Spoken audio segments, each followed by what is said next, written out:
সম্প্রতি সামাজিক যোগাযোগ মাধ্যমে এক যুবকের সিংহের খাঁচায় লাফিয়ে পড়ার ভিডিও ভাইরাল হয়েছে, যা ব্যবহারকারীদের মধ্যে ব্যাপক সাড়া ফেলেছে।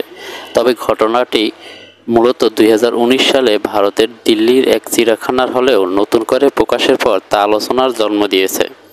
সংবাদ সংস্থা ANI এর প্রকাশিত 2019 সালের 17 অক্টোবর একটি ভিডিওতে দেখা যায় এক যুবক সিংহের খাঁচার ভেতরে লাফিয়ে পড়ে। সিংহটির সঙ্গে পোষা কুকুর বা বিড়ালের মতো আচরণ করতে শুরু করে। সৌভাগ্যবশত পুরো সময় জুড়ে ওই খেলাধুলার মুহূর্তে সিংহটি তাকে আঘাত করেনি। তবে চিড়িয়াখানা কর্তৃপক্ষ প্রাণীটিকে অচেতন করার পর ঘটনাস্থল থেকে লোকটিকে উদ্ধার করা হয়।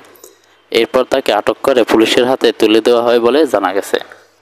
বিহারের চম্পানর জেলার বাসিন্দা রেহান খান নামের ওই যুবক মদ্যপ অবস্থায় ছিলেন বলে দিল্লি চিড়িয়াখানার সূত্রেও জানিয়েছিল। তারা আরও জানায়, চিড়িয়াখানার কর্মীরা তাকে আটক করে পুলিশের হাতে তুলে দেন। দিল্লির ন্যাশনাল জুলজিক্যাল পার্কের জনসংযোগ কর্মকর্তা রিজান আহমেদ খান ঘটনার পর ANI-কে বলেছিলেন, রেহান খান সিংহের খাঁচায় লাফিয়ে পড়েন। প্রহরীরা তাকে থামানোর চেষ্টা করে, কিন্তু তিনি বারবার বলতে থাকেন, আমি মরতে এসেছি, আমাকে বাঁচানোর চেষ্টা করো না। আমরা সবাই দ্রুত ঘটনাস্থলে ছুটে যাই।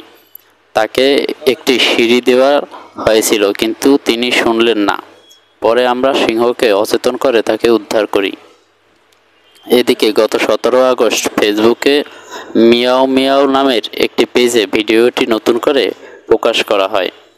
ব্যবহারকারীদের সেখানে বিভিন্ন মন্তব্য করতে দেখা যায়। একজন ব্যবহারকারী লিখেছেন, সিংহটির উপস্থিত বুদ্ধি মাতাল লোকটির চেয়ে বেশি ছিল।